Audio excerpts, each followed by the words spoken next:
এরকম বড় বড় ল্যাংচার মতো দেখতে এগুলো আবার কি? এরকমই ভাবছেন তো? এগুলো হলো দারুণ স্বাদের রাঙা আলুর রস পিঠে, যেটা আমাদের বাঙালিদের খুবই পছন্দের একটা খাবার। পৌষ মাস পড়ে গিয়েছে, শীতও চলে এসেছে। প্রতি বছরের ন্যায় এবারও ঘরে ঘরে শুরু হবে পৌষ পার্বণের পিঠেপুলির উৎসব। এর আগে আমি আপনাদেরকে বিভিন্ন ধরনের পিঠে বানিয়ে দেখিয়েছি, আর আজকে আমি আপনাদেরকে দেখাবো রাঙা আলু দিয়ে পুর ভরা রস পিঠে, কিভাবে খুব সহজেই বাড়িতে বানাতে পারবেন। নমস্কার, আমি অর্চিতা। অর্চিমিত রেসিপি মার্ট চ্যানেলে আপনাদের সকলকে স্বাগত জানাই নতুন আর একটা রেসিপির সাথে।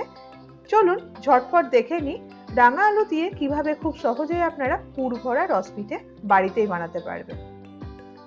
রস পিঠে বানাতে প্রায় 1 কেজি পরিমাণে রাঙা আলু নিয়ে ভালো করে রাঙা আলুগুলোকে ধুয়ে নিয়েছি।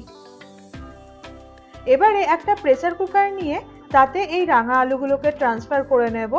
আমি এখানে রাঙা আলুগুলোকে কুকারে সেদ্ধ করে নিয়েছি, আপনারা চাইলে প্যানেও সেদ্ধ করতে পারেন।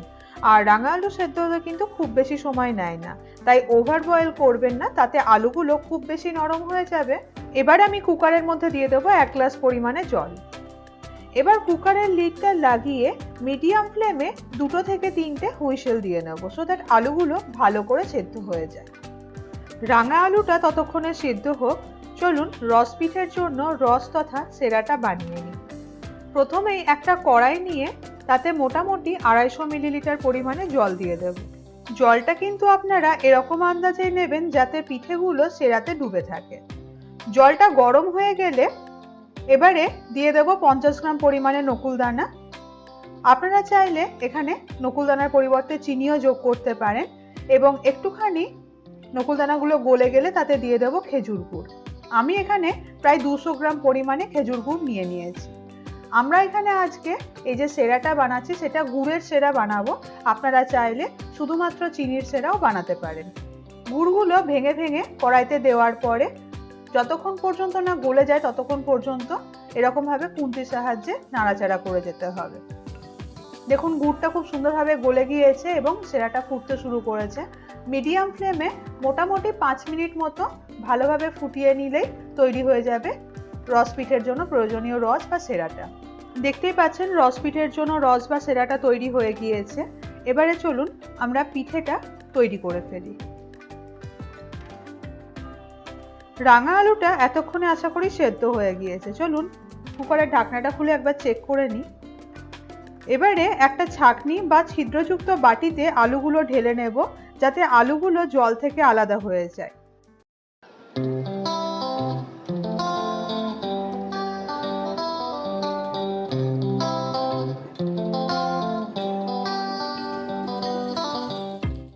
তারপর মোটামুটি 5 থেকে 10 মিনিট বাদে একটু ঠান্ডা হলে আলুগুলো থেকে খোসাগুলো ছাড়িয়ে নিতে হবে। জানেন তো, আমার শাশুড়ি মা না অনেক রকম রান্না যেমন জানেন, সেরকম অনেক রকম পিঠেও কিন্তু বানাতে জানেন। ওনার রান্নার ঝুলি থেকে রেসিপিগুলো আমি চেষ্টা করব আপনাদেরকে বানিয়ে দেখানোর। এই যেমন ধরুন আজকের এই রস পিঠের রেসিপিটাও কিন্তু ওনার রান্নার ঝুলি থেকেই বেরোনো। এই রস পিঠেটা কিভাবে বানাতে হয় আমি কিন্তু ওনার কাছ থেকেই শিখেছি, আর এমন অনেক রান্না আছে যা উনি আমাকে হাতে ধরে শিখিয়েছেন। আজও এই রস পিঠেটা উনি আমাকে বানানো শেখাচ্ছেন। রাঙা আলুর খোসাগুলোকে ভালো করে ছাড়িয়ে নিয়ে ওগুলোকে ভালো করে স্ম্যাশ করে নিতে হবে। আপনারা স্ম্যাশারের সাহায্যে স্ম্যাশ করে নিতে পারেন। আমরা এখানে একটা বাটির পেছন দিকটা দিয়ে এবং হাত দিয়ে স্ম্যাশ করে নিয়েছি।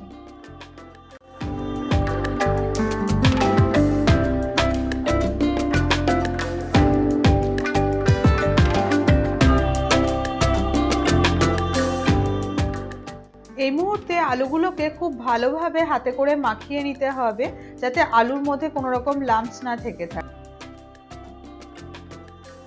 এবারে চলুন পিঠে গড়াটা দেখে নিই।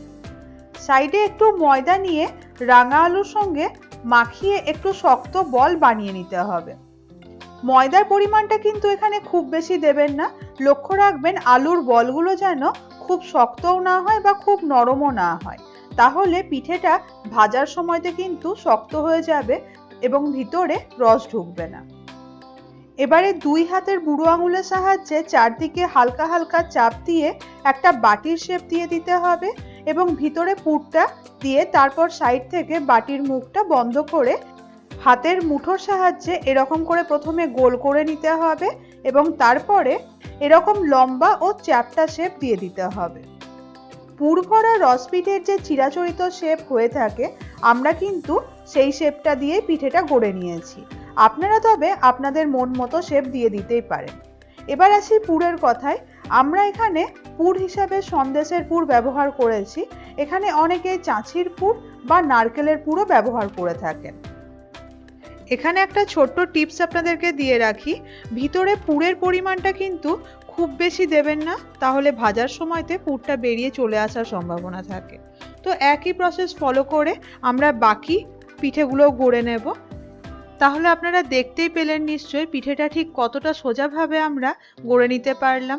আপনারাও ঠিক এই একই প্রসেস ফলো করে এই শীতেই বানিয়ে ফেলবেন রাঙা আলু দিয়ে রস পিঠে।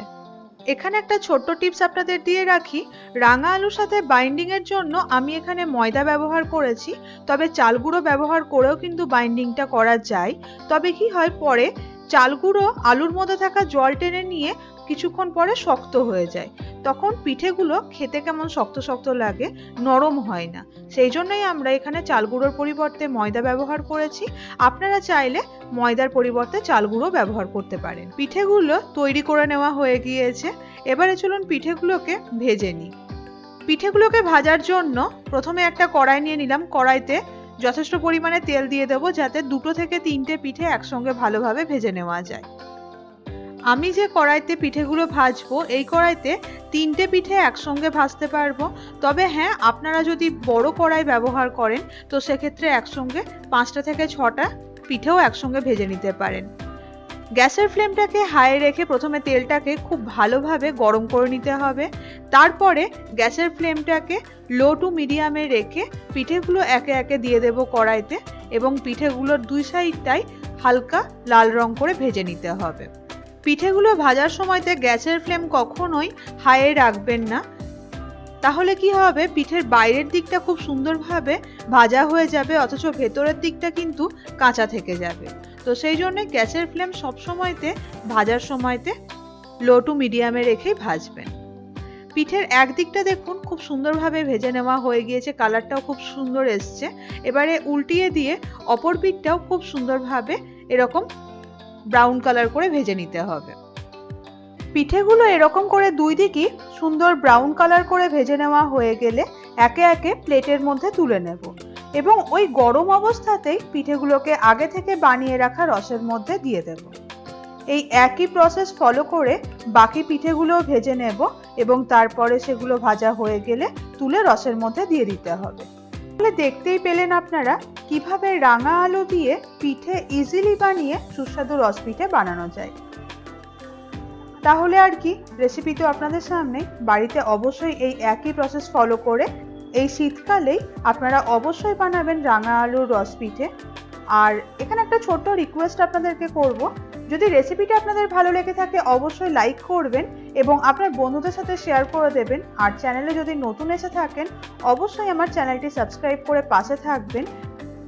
সমস্ত পিঠেগুলো এরকম ব্রাউন কালার করে ভেজে নেওয়া হয়ে গেলে সেগুলো রসে দেওয়ার পরে মিনিমাম 8 থেকে 12 ঘন্টা রসের ভেতরে রেখে দিতে হবে পিঠেগুলোকে, যাতে পিঠেগুলোর ভিতরে রস ভালো করে ঢুকে যায় ও পিঠেগুলো নরম হয়ে যায়। ব্যাস, এরপর সার্ভ করুন নরম তুলতুলে রাঙা আলুর রস পিঠে, যা মুখে দিলেই মিলিয়ে যাবে। আপনারা যদি বাড়িতে এরকমভাবে রাঙা আলুর রস পিঠে বানান তাহলে খেতে কেমন হয়েছিল নিচে কমেন্ট বক্সে অবশ্যই লিখে জানাতে ভুলবেন না। ধন্যবাদ রেসিপিটা শেষ পর্যন্ত দেখার জন্য। ভালো থাকবেন, সুস্থ থাকবেন। দেখা হচ্ছে নতুন আরেকটা রেসিপির সাথে অন্য আরেকটা ভিডিওয়।